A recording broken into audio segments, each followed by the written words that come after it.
नमस्ते फ्रेंड्स, स्वागत है आप सभी का मेरे चैनल पर।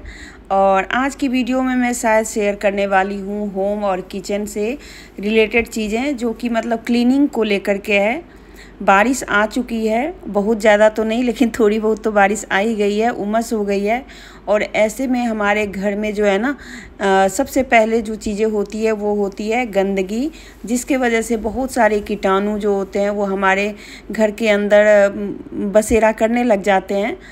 और इसमें सबसे पहला जो जगह होता है जिसको क्लीन करना बहुत ही ज़्यादा ज़रूरी है, वो है हमारा फ्रिज।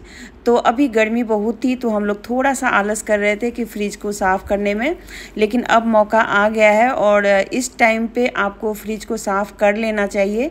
क्योंकि फ्रिज में अगर आपने इस टाइम पे ज़्यादा चीज़ें रखी या बहुत बेकार चीज़ें कोई रखी हुई है जो महीनों से आपने निकाला नहीं है, तो आपके फ्रिज में ना कूलिंग भी कम हो जाएगी और साथ में उसमें ना एक बहुत ही ज़्यादा ऐसे पानी जैसा निकलने लग जाएगा। तो इन सब से छुटकारा पाने के लिए पहला काम है कि आप फ्रिज में जो भी चीज़ें यूज़ नहीं हो रही हैं उन सब को निकाल दें और फ्रिज को अच्छे से साफ़ करें। उनके जो मतलब जैसे मैंने बेस में लगाया हुआ है, नीचे प्लास्टिक का कवर है वो मैंने लगाया हुआ है, तो इन सब को मैंने निकाल के पहले क्लीन किया। और क्लीनिंग की वीडियो तो मैंने कई बार डाली हुई है, तो इसलिए मुझे ऐसा लगा कि इस बार मैं इतना क्लीनिंग का तो नहीं शेयर करूँगी, बस मैं आपको थोड़ा बहुत आइडिया दे देती हूँ जो कुछ इस तरीके से आप क्लीन कर सकते हैं। और मैं धीरे धीरे काम करती रहती हूँ, इसलिए आपको अगर वीडियो स्लो लग रही है तो आप फास्ट मोड पे भी देख सकते हैं, ऐसा कुछ नहीं है। तो यहाँ पर सारी चीज़ें मैंने ऑर्गेनाइज कर ली, जो भी चीज़ें फालतू थी मैंने सब चीज़ों को हटा दिया और मेरा क्लीन हो गया बिल्कुल ही फ्रिज। तो ऐसे ही कुछ चीज़ें और होती है, जैसे कि हम मलाई वगैरह रख देते हैं ना, तो कई बार हमें याद नहीं रहता कि मलाई ठीक है नहीं है। जैसे मैंने मलाई मथ लिया था और मुझे ऐसे लगा कि हल्का सा स्मेल आ गया है, तो मैंने सोचा चलो इसको फटाफट में बना ही लूँगी। तो जैसे मलाई बनाने में आपको टाइम हो ना, तो आप फ्रिज में थोड़ी देर के लिए रख लें और फिर इसकी जो मतलब मलाई से जो घी निकालते हैं वो आप ये काम कर लें, क्योंकि उससे भी फ्रिज काफ़ी स्मेली सा हो जाता है।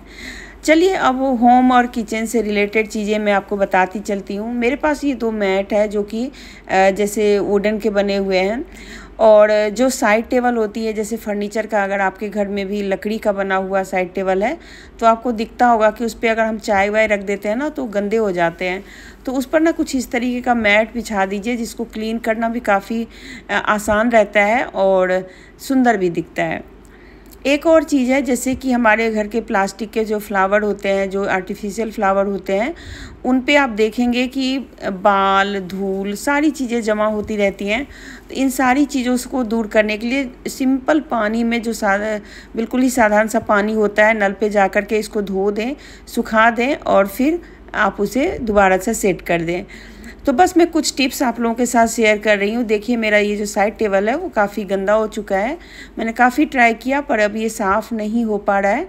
तो मैंने इसके ऊपर ये ब्लैक मैट बिछा दिया और उसके ऊपर से जो भी थोड़ी बहुत जो चीज़ें होती हैं ज़रूरी या डेकोरेशन की, वो सारी चीज़ें रख दी। मैंने एक ये लालटेन बनाई थी ग्लास जार से, तो ये बहुत ही सुंदर लगता है, तो मैंने इसको भी यहाँ पे ऑन करके रख दिया। छोटी छोटी चीज़ों से आप घर को सजा सकते हैं, ज़रूरी नहीं है कि आप महंगे महंगे चीज़ें लेके आएँ और उससे आपका घर जो है सुंदर दिखे। तो मैं तो ऐसे ही छोटी छोटी चीज़ें करती रहती हूँ। और अगर आपको भी ऐसा कुछ करना अच्छा लगता है तो मेरी वीडियो को ज़्यादा से ज़्यादा शेयर कीजिए और लाइक ज़रूर कीजिएगा। चलिए ये हो गया और अब थोड़ा बहुत मैं वॉल डेकोर कर लेती हूँ। एक्चुअली ये बहुत दिनों से मेरे घर में रखा हुआ है और इसका मुझे समझ में नहीं आता रहता है कि मैं कहाँ टांगूँ। तो आज मैंने इसको एक मुझे हुक होती है ना, एस हुक होती है, उसके सहारे इसको टांग दिया, क्योंकि इसके अंदर टांगने वाला कुछ भी ऐसा नहीं था, तो इसीलिए ये रखा हुआ था। और यहाँ पर मैंने एक मनी प्लांट रख दी, जिससे कि ना घर बहुत ही अच्छा लगने लगा। मेरे पास जैसे टेबल मैट होते हैं और पुराने हो जाते हैं तो मैं क्या करती हूँ ना, कुछ चीज़ों को ढकने के काम में ले आती हूँ। जैसे कि मेरा एक प्लास्टिक का ड्रॉर है लंबा सा, उसको मैंने उसके ऊपर से रख दिया और थोड़ी बहुत सजावट कर दी, तो देखिए कितना सुंदर लग गया। हम आपके घर में भी या मेरे घर में भी जो फ्लावर्स होते हैं वो सूख जाते हैं और एक तो होता है कि आप उसका कुछ धुनी वगैरह बनाएं, या फिर आपको थोड़ा आसान काम करना है तो आप क्या करें, ये जो फ्लावर सूख जाते हैं उनको मिट्टी के बर्तन में डाल के, या आपके पास कोई भी हो ऐसी चीज़ें, तो एक आप उसके अंदर कपूर रख दें और सूखे हुए फ्लावर साइड से थोड़ा बहुत रख दें। और वो इसके बाद इसमें इतनी अच्छी खुशबू आती है ना कि मैं क्या बताऊँ। ये आसान है, सबसे आसान है धूप अगरबत्ती करने का, और पूरे घर में खुशबू भी फैल जाती है। साथ के साथ कुछ चीज़ें और बरसात में करना बहुत ज़रूरी होता है, जैसे कि धूल मिट्टी जो मतलब जैसे रॉड वगैरह होते हैं उन सब पे जम जाते हैं, तो आपको हर एक दिन कुछ ना कुछ चीज़ें ऐसी देखनी है कि कहाँ पे जाला लग रहा है, कीड़े लग रहे हैं, तो ऐसी चीज़ें देखते रहिए।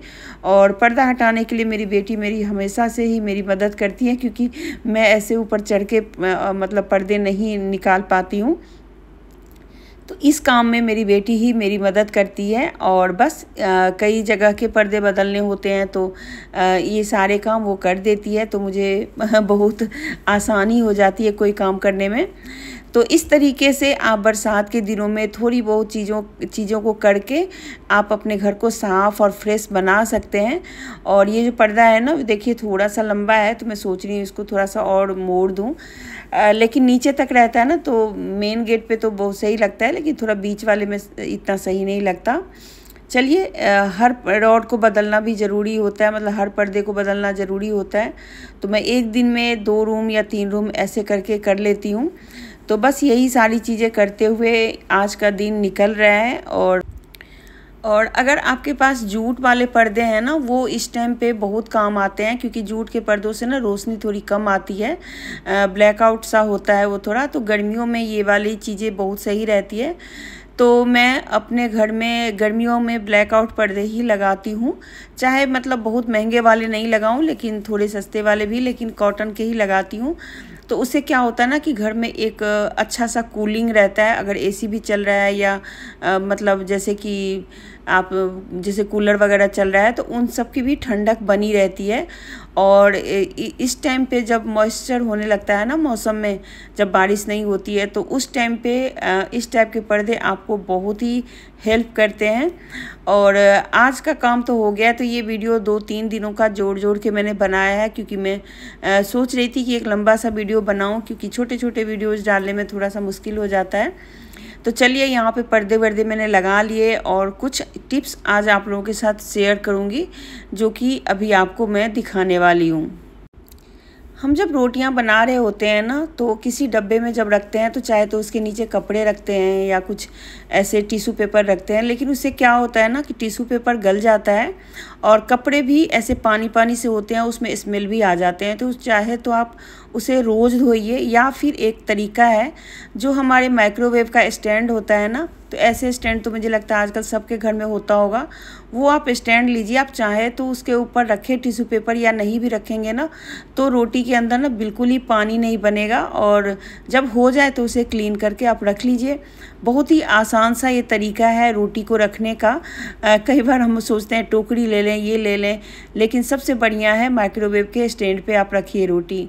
चलिए, यहाँ पर एक बरसात के मौसम में एक बहुत बड़ी प्रॉब्लम होती है, और वो होती है आटे के अंदर छोटे छोटे कीड़े को चलने का। अगर आपने पलथन के लिए कहीं पे रखा हुआ है, तो वैसी चीज़ें पे ना बहुत जल्दी कीड़े लग जाते हैं। तो मेरे पास एक ये है जो ड्राई करने के लिए चीज़ों को होता है, जैसे मॉइस्चर नहीं हो कोई चीज़, जैसे थैली बैग आते हैं ना, उनके अंदर ये रखा होता है, बहुत सारी चीज़ों के अंदर रखा होता है। तो यही सिल्किया करके है, कुछ नाम है इसका। इसमें क्या होता है मुझे नहीं पता, लेकिन इसकी वजह से क्या है कि अगर आपके आटे में या चावल में अगर कीड़े पड़ रहे हैं और आप ये लगा के रख देते हैं ना, तो उसके अंदर ना कीड़े नहीं पड़ेंगे। लेकिन इसको डायरेक्ट आप आटे या चावल के अंदर मत रखिए, उसका जो ढक्कन होता है ना, उस पर आप टेप से चिपका दीजिए। और ये टिप आप करके देखेंगे, आपको बिल्कुल ही विश्वास हो जाएगा जो ये करना कितना सही है। अगर आपके घर में आटा मान लीजिए 5 किलो है या 10 किलो है, और कीड़े पड़ जाते हैं, तो आपको बिना छाने भी आप बना सकते हैं। तो देखिए, इसका नाम कुछ ऐसे सिल्किया जेल करके है, तो मैंने इसको चिपका दिया, और बस अब इसके अंदर कीड़े बिल्कुल ही नहीं लगेंगे। इसी तरीके से मैं चावल में भी करती हूँ, और चावल में भी कीड़े पड़ जाते हैं, तो चावल के अंदर भी मैं ऐसे ही ढक्कन में यही वाली जो पाउच है वो चिपका देती हूँ और बहुत ही दिनों तक चावल के अंदर कोई कीड़ा नहीं लगता। अभी तो आपको मैं दिखा रही हूँ कि कीड़े हैं, क्योंकि ये पड़ जाते हैं। इसका इलाज तो वैसे मैंने कई बार आप लोगों को भी बताया हुआ है कि आप कड़ी पत्ता, तेज पत्ता रख लें, लौंग रख लें, लेकिन सबसे कारगर ये होता है अगर ये आप ढक्कन के अंदर लगा देते हैं ना, तो कीड़े मकोड़े बिल्कुल ही नहीं लगते हैं। और बहुत ही आप मतलब बिल्कुल निश्चिंत हो जाइए कि इसके अंदर कोई कीड़े मकोड़े लगेंगे। तो बरसात की बहुत सारी ऐसी टिप्स हैं जो कि मैं आप लोगों के साथ धीरे धीरे शेयर करती रहूँगी और आप लोगों को मतलब बताती रहूँगी कि क्या क्या कर सकते हैं। अभी जैसे ये पेड़ पौधे हैं ना, तो इसमें ज़्यादा पानी मत डालिए, क्योंकि इस टाइम पे पानी जाता तो है पर सूखता नहीं है, मॉइस्चर जैसा हो जाता है। तो कम पानी के साथ पौधों को रखिए। अगर हो सके तो उसको दोबारा से प्लांट कर दीजिए, रीप्लांट जैसे होता है ना। तो देखिए लक्ष्मण बूटी बोलते हैं इसको, मुझे पता नहीं और क्या बोलते हैं। तो इसको मैंने एक ही डंडी से कई सारी डंडियाँ बना ली और इसको मैंने एक ही गमले के अंदर लगा दिया। तो देखिए कितना बढ़िया लग गया है। और इस तरीके से आप बरसात के मौसम में कुछ कुछ चीज़ें ध्यान रख कर के करेंगे तो आपको ज़्यादा परेशानी नहीं होगी, आपके पेड़ पौधे भी ख़राब नहीं होंगे। वैसे इस मौसम में ज़्यादातर पेड़ पौधे ख़राब हो चुके हैं, तो जो अब बचे हुए हैं ना, उनको आप बचा लीजिए, क्योंकि यही टाइम है इनको सही से देख रेख करने की और सही से रखने की। तो चलिए यहाँ पर मैंने इसे रख दिया। इसी के साथ आपसे विदा